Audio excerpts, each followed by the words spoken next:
الموبايل كان هيبقى في حته تانية بصراحه، انت كنت هتاخد موبايل متكامل بجد بقى. عندك اي سؤال انزل اكتبه تحت في الكومنت، صلى على النبي كمان، لايكك شيرك عشان غيرك يستفاد. اما دلوقتي بقى خلينا نخش في تفاصيل الفيديو.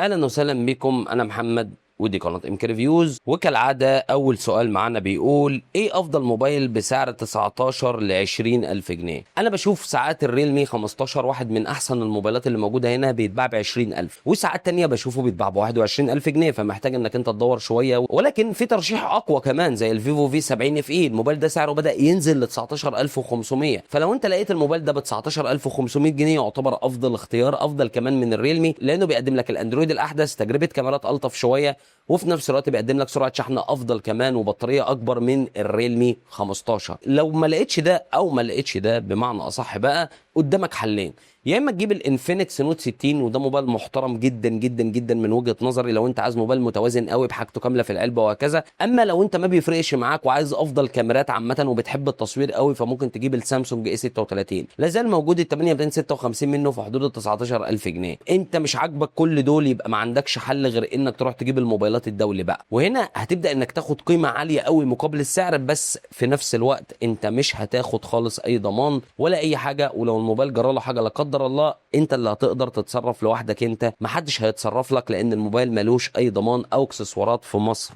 عامه يعني، غير نادرا ممكن مثلا تلاقي تاجر او اتنين بيوفر الكلام ده، لكن في العموم الموبايلات دي توكيلاتها مش موفره لها اي حاجه لانها من الاساس ما نزلتش عندك بشكل رسمي. الاونر روبوت فون، اكتر حاجه مزعلانه في التليفون ده انه فيه كاميرا سيلفي. طب ما الكاميرا الاساسيه بتلف، يبقى ليه ما نستغلش ده في انك تعمل شاشه بنسبه استحواذ 100%؟ على فكره كلامك ده هو اللي كان على بالي بالملي، ولكن للاسف وانا بتكلم عن الموبايل تاه عن بالي خالص ان اتكلم في النقطه دي، ودي فعلا نقطه ملحوظه جدا. احنا كانت مشكلتنا ان احنا ما بنشيلش الكاميرا الاماميه، لان جربنا ان احنا نحطها تحت الشاشه فما ادتش افضل تجربه. بس في موبايل زي الاونر روبوت فون الكاميرا الخلفيه القويه جدا دي بتلف، بتبقى زيها زي الكاميرا الاماميه، فليه كان لازمتها ان احنا نحط كاميرا اماميه؟ دي نقطة فعلا محترمة، لو كانوا فعلا شالوها وسابوا الشاشة باستحواذ بالكامل، لا في بقى كاميرا تحت الشاشة ولا في كاميرا أمامية من الأساس، كان هيبقى بالنسبة لي موبايل بيرفكت، ولا غلطة ولا كلمة ممكن تتقال. حتى مقاومة الغبار والمية مش فارقة معايا من الأساس، لأن حتى الموبايلات المقاومة للغبار والمية ممكن يجرى لها حاجة، فأنا بالنسبة لي بصراحة فعلا فكرة الكاميرا الأمامية دي كانت لازم تتشال. الموبايل كان هيبقى في حتة تانية بصراحة، أنت كنت هتاخد موبايل متكامل بجد بقى، شاشة استحواذ بالكامل، في نفس الوقت أقوى معالج، تجربة كاميرات رهيبه بكاميرا بتلف لك زي الروبوت وبتتحرك معاك وبتتبعك، قويه جدا في صناعه المحتوى، وفي نفس الوقت بطاريه ما فيهاش تنازلات، سرعه شحن خطيره 120 واط، الموبايل مترشق كميه حاجات مش طبيعيه، ولكن كنت اتمنى فعلا ان هم يشيلوا الكاميرا الاماميه. بس للاسف يعني ما فيش موبايل ما فيهوش عيوب، بس انا لحد دلوقتي برضو ما زلت شايف على الرغم من ده الى انه افضل موبايل انا شفته، يعني افضل تطبيق لموبايل بجد متكامل انا شفته في حياتي كلها. انا عايز موبايل يكون بطاريه كبيره مع شاشه حلوه بحواف قليله وما تكونش كيرف، مع معالج قوي مش شرط يكون 120 فريم بس ما يقلش عن 90 فريم، وانا ما يهمنيش سنين الدعم، والكاميرات مش مهمه بالنسبه لي، ومش عايز اي حاجه من انفينكس ولا موتورولا ولا الشركات دي. انا معايا 23,000 جنيه. انت قلت لي لا عايز كاميرات ولا عايز ولا عايز ولا عايز، بس عايز موبايل يديلك 90 فريم، يكون بطاريه كبيره، ويكون من شركه كويسه. ساعتها هنا وانا شايف انه مش اعلى قيمه مقابل سعر بس هو يتناسب مع ظروفك انت، هقول لك الاونر اكس 9 دي، الموبايل ده يتوافق معاك بشكل كبير قوي، وهتجيبه دلوقتي ب 21 او ب 20,000، الموبايل بدأ سعره ينزل. ولكن خد بالك ان انا قلت لك تاني ان الموبايل ده مش اعلى قيمه مقابل سعر، ولو انت ما كنتش فرضت عليا وقلت لي انا مش عايز انفينكس كنت هقول لك الانفينكس جي تي 30 برو افضل منه بشويتين ثلاثه، وخصوصا على مستوى الاداء، لان بالمناسبه الاونر مش موبايل قوي في الكاميرات اصلا، هو موبايل يعتبر موجه للاداء قوي، فانفينكس اقوى على مستوى الاداء، والاثنين قريبين من بعض جدا في الكاميرات، يعني ما حدش فيهم مميز قوي. انا محتار بين التكنو كامن 30 والريدمي نوت 14، مع العلم انا معايا 12,000 جنيه. اولا انا عمري ما هنصحك ب 12,000 جنيه انك تجيب اي موبايل من الاثنين دول، لان التكنو ب 10 والريدمي نوت 14 مش موجود اصلا، وحتى لو موجود انا ما انصحكش بيه بصراحه، والريدمي نوت 15 الفور جي بتاعه برضه ما انصحكش بيه لانه معدل ال 12,000 جنيه. انا بنصح بالتكنو كامن 30، السامسونج 17، التكنو سبارك 40 برو، او حتى ال 30 برو لو لقيته، طول ما احنا يا باشا عند ال 10,000 تحت ال 11,000 جنيه نوصل ل 12,000 جنيه اقول لك حرام عليك. ليه؟ لان دي موبايلات اقتصاديه. عندك حاجه زي الموتورولا جي 85 ب 12700 12800 موبايل فئه متوسطه بجد، وعندك السامسونج اي 26. الاثنين دول موبايلات ممتازه. موتورولا اللي بيميزه ال 12256، لكن سامسونج تصوير فيديو وسنين دعم طويله وبتاخد 6128. الاثنين دول ممتازين يليق عليهم الفلوس فوق ال 12، لكن تقول لي موبايل من التانيين دول لا، طول ما هم تحت ال 11 انا معاك تمام. تقول لي عند 12000 اقول لك لا يا باشا معلش، تعالى على نفسك شويه في 600 700 جنيه او حتى 1000 جنيه وخد لك موبايل فئه متوسطه احسن لك. يا ريت تقول لي على هاتف انفينكس هوت 70 العادي 6 رام 128. هو صفقه في سعر اقل من 10000 جنيه، لان هو عاجبني ومش هقدر ازود ولا جنيه فوق ال 10000، ومش عايز التكنو ولا الموتورولا، انا ميال اكتر للانفينكس. فهل هو صفقه فعلا في السعر ده؟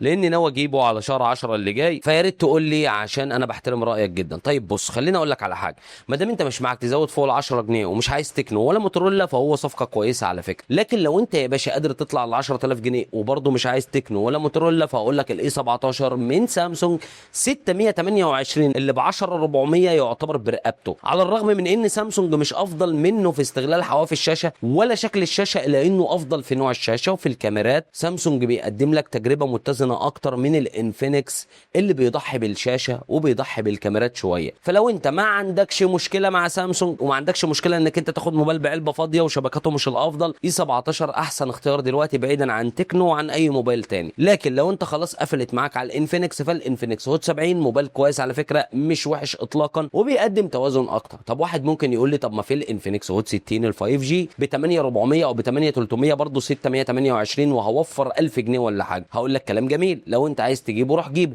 بس انفينكس هوت 70 افضل على مستوى البطاريه، افضل على مستوى الكاميرات، وبيدي لك سماعات ستيريو، وكمان بيدي لك الاندرويد 16 الاندرويد الاحدث. فلو الكلام ده يلزمك الانفينكس هوت 70 هيكون افضل. ما يلزمكش التفاصيل دي فالهوت 60 كويس وممكن توفر احسن. موتورولا ايدج 60 فيوجن ولا التكنو كامن 40 برو؟ موتورولا ايدج 60 فيوجن لسبب ان موتورولا سعره 16 17000 جنيه بالكتير، لكن تكنو سعره 20000 جنيه، فطبعا ما فيش مقارنه. حتى لو الاثنين بنفس السعر، موتورولا يا باشا موبايل محترم متوازن جدا جدا جدا من وجهه نظري بصراحه. موتورولا تجربه كاميرات محترمه ينافس اعتى الموبايلات اللي موجوده. تكنو كويس وكل حاجه، بس لا، موتورولا بالنسبه لي متوازن اكتر ومتزن.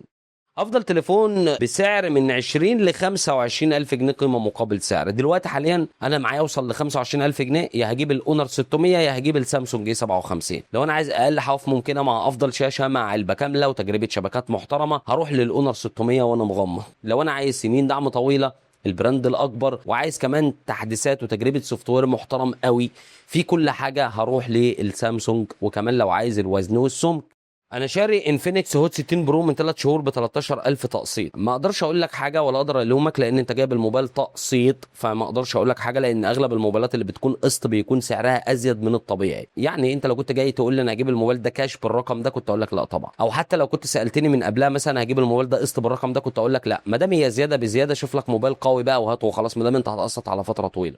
انا عايز تليفون يعيش معايا لفتره طويله من غير ما يهنج خالص، حتى لو لعبت العاب تقيله زي بابجي، وما يسخنش مع الاستعمال الطويل، ومعايا 15000 جنيه. بص، مفيش موبايل ما بيسخنش، خلينا واقعيين بقى، واي موبايل هتروح تجيبه هنا هيكون بيسخن، انا مش هضحك عليك. بس اكتر موبايل يديلك اداء قوي جدا على الفئه بتاعه ال 15000 دي مفيش زيه، وعشان تاخد الاداء ده لازم تروح ل 18 19000. الانفينكس نوت 50 اس ده موبايل موجه للاداء يا باشا ويكمل معاك. بس ارجع واقول لك تاني، مفيش موبايل ما بيسخنش، وخصوصا لما بيكون موبايل اداؤه عالي.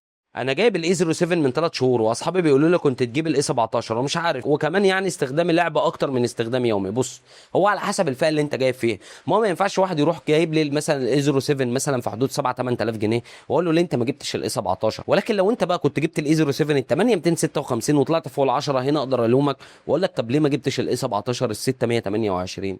انا شايف ان ايفون 11 بسعر 10000 دلوقتي بيقدم قيمه مقابل سعر، لان اي تليفون اندرويد بسعره يا ريت تقارن بينهم حاليا، لان ناوي اجيب. بص، كموبايل لو هتبص له كده الوهله هتقول قيمه مقابل سعر، ودي الحقيقه، لان دلوقتي الموبايلات الجديده وحشه جدا على 10000 جنيه، الا بكام موبايل كده هم بس المعدودين على الصوابع. بس خليني اقول لك على حاجه، ايفون 11 موبايل فعلا لا هتاخد في خاماته ولا هتاخد في ادائه ولا هتاخد في تصوير الفيديو بتاعه، فعلا في حته ثانيه عن موبايلات الفئه الاقتصاديه. بس تعالى لي بقى واقول لك ان الايفون 11 ده بطاريته مستنزفه، يعني طبعا اي موبايل من الموبايلات الجديده هيكون بطاريه افضل. فلو انت لقيت ايفون 11 او انت خلاص قفلت معاك انك تجيب ايفون 11 وعايز تدفع ال 10000 جنيه في موبايل حالته كويسه، فاقول لك ماشي يا باشا مفيش اي مشكله، ده لو هتجيبه بحاله كويسه والاهم انه مش ملعوب فيه. بس لو مفيش بقى حالات كويسه يبقى الافضل خليك في الجديد لو انت مش بتفهم او مش بتعرف. وبكده نكون وصلنا نهايه الفيديو. ما تنساش لايكك شيرك سبسكرايبك، عندك اي سؤال اكتب تحت في الكومنت، وكالعاده انتظرني فيديو جديد وسلام.